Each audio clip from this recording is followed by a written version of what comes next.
بسم اللہ الرحمن الرحیم۔ السلام علیکم۔ ایک اسکول نے اپنے نوجوان طلبہ کے لیے تفریحی سفر کا انعقاد کیا۔ راستے میں ان کا گزر ایک سرنگ سے ہوا جس کے نیچے سے بس ڈرائیور پہلے بھی گزر چکا تھا۔ سرنگ کے دہانے پر 5 میٹر اونچائی لگی تھی۔ ڈرائیور نے نہیں روکا کیونکہ بس کی اونچائی بھی 5 میٹر تھی، لیکن اس بار بس سرنگ کی چھت سے رگڑ کر درمیان میں پھنس گئی، جس سے بچے خوف و ہراس میں مبتلا ہو گئے۔ بس ڈرائیور کہنے لگا، ہر سال میں بغیر کسی پریشانی کے سرنگ عبور کر لیتا ہوں، مگر اب کیا ہوا؟ ایک آدمی نے جواب دیا، سڑک پکی ہو گئی ہے، اس لیے سڑک کی سطح تھوڑی بلند ہو گئی ہے۔ وہاں رش لگ گیا۔ ایک شخص نے بس کو باہر نکالنے کے لیے اپنی کار سے باندھ کی کوشش کی، لیکن ہر بار رگڑ کی وجہ سے رسی ٹوٹ جاتی۔ کچھ نے بس کو کھینچنے کے لیے ایک مضبوط کرین لانے کا مشورہ دیا اور کچھ نے کھود کر توڑنے کا مشورہ دیا۔ غرض ہر کسی نے اپنی اپنی تجویز دی۔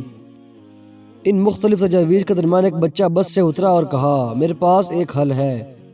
اس نے کہا، استاد صاحب نے ہمیں پچھلے سال ایک سبق دیا تھا اور کہا کہ ہمیں اپنے اندر سے غرور و تکبر، نفرت، خود غرضی اور لالچ کو نکال دینا چاہیے، جن کی وجہ سے ہم لوگوں کے سامنے پھولے ہوئے نہیں ہوتے۔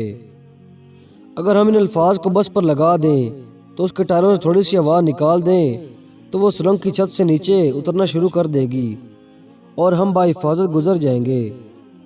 بچے کے شاندار مشورے سے ہر کوئی حیران رہ گیا اور بس کے ٹائروں سے ہوا کا دباؤ کم کیا گیا تو واقعی بس سرنگ کی چھت کی سطح سے نیچے گزر گئی اور سب بحفاظت باہر نکل آئے۔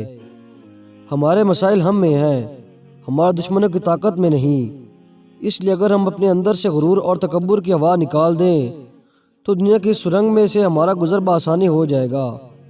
بس اپنے اندر کے غرور، تکبر اور انا اور خود غرضی کی ہوا نکال دیں، معاشرہ اچھا ہو جائے گا۔